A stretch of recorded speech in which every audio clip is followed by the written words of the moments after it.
Helen Claire Frost went missing on October 13, 1970, 4 days before her 18th birthday, after telling her sister Sandy that she was going for a walk. She had recently broken up with her boyfriend, and had given up her firstborn child for adoption earlier that year. Frost left her apartment on the 1600 block of Queensway in Prince George, British Columbia, and has not been seen since. Background: Helen Frost was born in Reigate, England on October 17, 1952 to parents Dennis and Daphne Frost. She had an older sister named Sandy. Her father was a Green Beret in the British Commando Brigade for 12 years, and worked on the docks in London during World War II.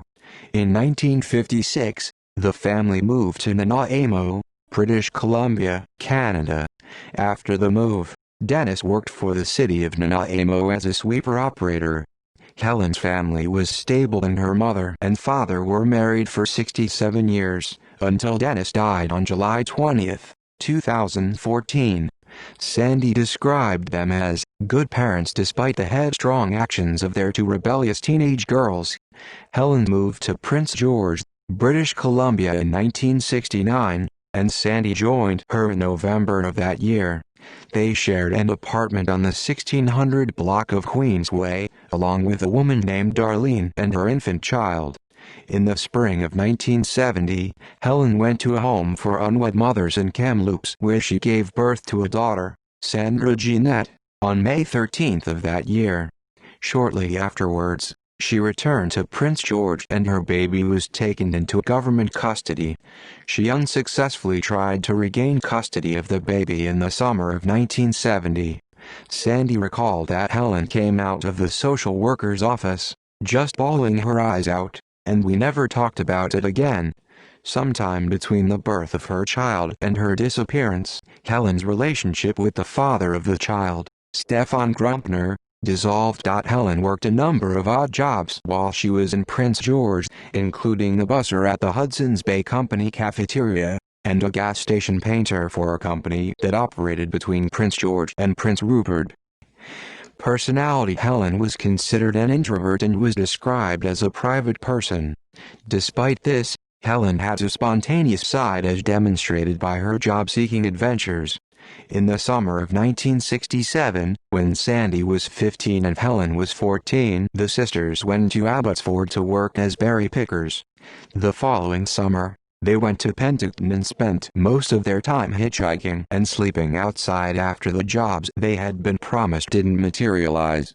The girls were often picked up by truckers who would sometimes buy them a meal and radio ahead for another truck to take them on the next leg of their journey. Helen was comfortable with such high-risk behavior. Relationship status: Helen was single at the time of her disappearance. She had given birth to her daughter, Sandra Jeanette, on May 13, 1970 in Kamloops and moved to Prince George shortly afterwards. The father of this child was identified as Stefan Grumpner, who left Helen shortly after the birth. It is not public knowledge when Stefan and Helen separated. The police interviewed Stefan after Helen's disappearance and reported that they did not find anything suspicious.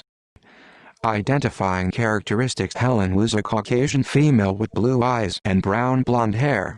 She stood about 5 feet 5 inches and weighed about 125 pounds.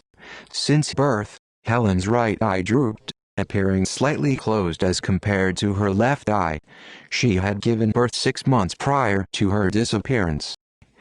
Personal items at time of disappearance: when she disappeared, Helen was wearing a 3/4 length, navy blue nylon coat with a fake fur-trimmed hood and blue pants. Sandy reported that Helen left behind money, clothes, and identification at their apartment.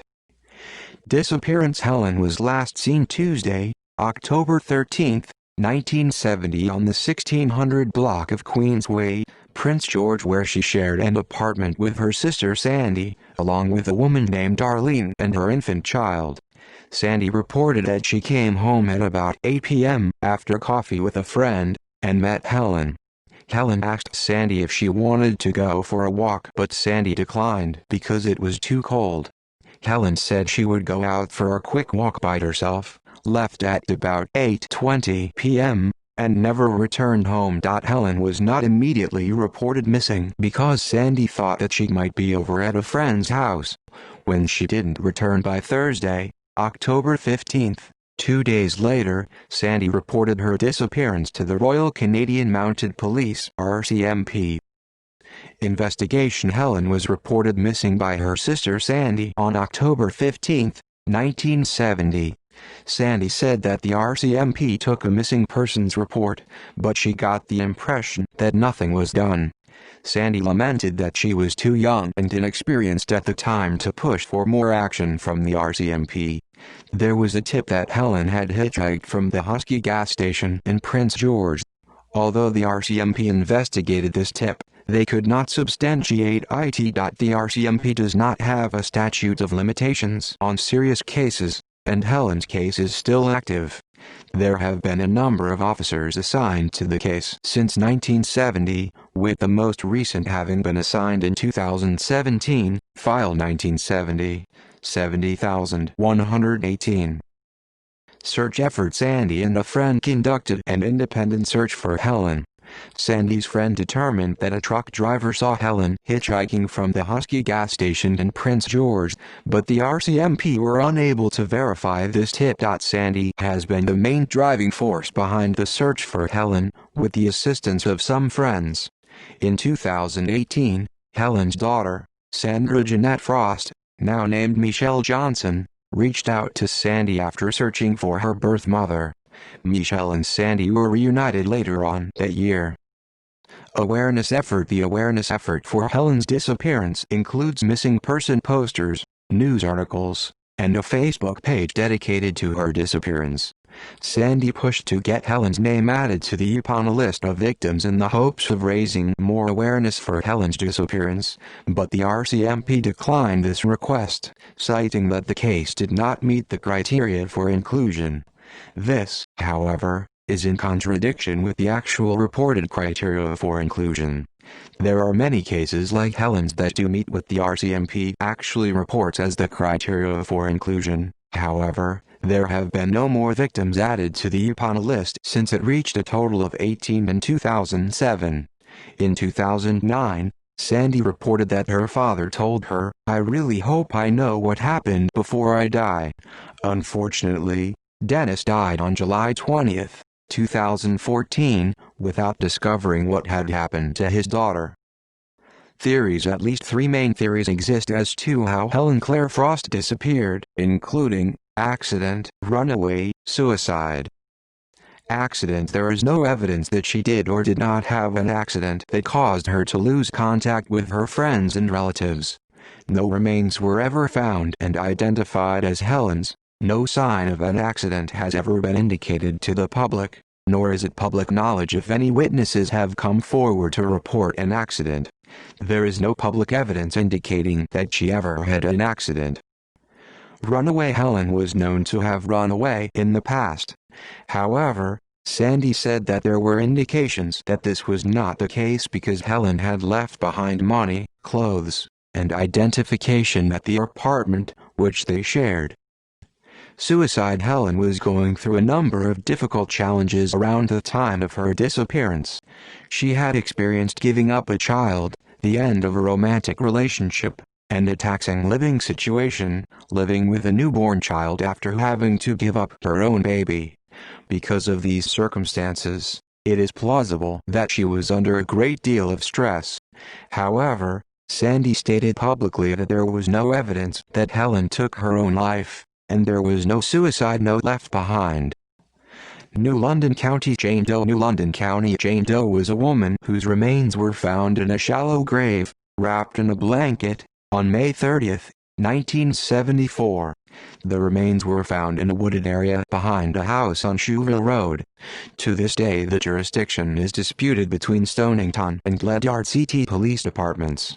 The Connecticut State Police are now handling the investigation. The remains were completely skeletonized by the time that she was found.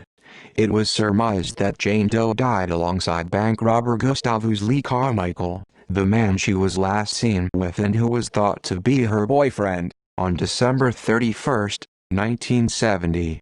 This date fits within Frost's plausible timeline since she disappeared on October 13, 1970. This particular Jane Doe went by the alias Lorraine Stahl. It was determined that Jane Doe was murdered and her remains were buried beside Carmichael's. Richard DeFreitas and Donald Brandt were ultimately convicted of the murders. Their motive was concerned that the unidentified woman, Lorraine Stahl, would divulge details of Carmichael's illegal activities. Jane Doe was known to have made phone calls in the months leading up to her death. All the known calls were to states on the eastern seaboard.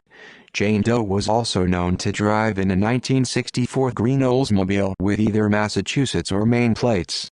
The vehicle was found dumped in Hartford, Connecticut with a Maine inspection sticker. The composite sketch, based on the recollections of people who interacted with her rather than a reconstruction, in addition to some of her estimated body characteristics, bore a resemblance to Frost. Doe was described as being 18 to 30 years old with reddish-brown hair. Frost was 18 with brown blonde hair. Doe was estimated at about 5'2" and between 110 and 115 pounds. Some newspaper accounts from the time list Jane Doe up to 5 feet 8 inches tall. Frost was 5'5" and between 100 and 125 pounds. Jane Doe's dental records included no maxilla due to a gunshot wound. The distinguishing characteristics are that number 30 has two separate occlusal amalgams while number 17 is mesially inclined. Frost's dental records are not public knowledge. Jane Doe's remains were found with a number of items, none of which were the items with which Frost had last been seen. Jane Doe's items included a ring with an almond-shaped design with the stylized inscription JHSN in 1917. The almond-shaped design bears some resemblance to the modern alumni ring for Johns Hopkins School of Nursing, which also has an almond-shaped design. Other items associated to Doe included a Lady Clairol hair roller set, a tan leather, wet look vest, a gold tan sweater, a brown tweed skirt, brown granny boots that go to the knees, and a yellow raincoat. As of June 5, 2020. The status of this case is reported as, Connecticut State Police and RCMP are actively working to determine if Helen Claire Frost is New London County Jane Doe.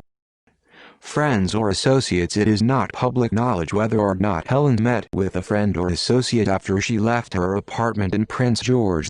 Sandy thought that Helen may have been at a friend's house, but called RCMP to report Helen missing after determining that this was not the case. RCMP questioned her ex-boyfriend, Stefan Grumpner, and reported that they did not find anything about him to be suspicious. The names of associates and friends who were questioned is not public knowledge. However, Sandy and a friend discovered a tip indicating that Helen hitchhiked with a trucker. The RCMP were not able to confirm this. It is not public knowledge whether Helen met with a stranger or not after she left her apartment. Highway of Tears. Chronologically, Helen is the first woman to have gone missing along the Highway of Tears corridor. To raise awareness, Helen's family wanted her to be added to the RCMP upon a list of victims. However, this request was denied by the RCMP, stating that she didn't meet the criteria for a victim on this list. There would not be another missing or murdered woman's case along the Highway of Tears until Ginny Sampar in 1971 and then Monica Ignis in 1974. Sampar went missing from Gitskukla, while Ignis went missing from Thornhill, British Columbia, where her remains were found. See also List of people who disappeared. Highway of Tears. References. External links. Missing Helen Claire Frost Facebook group.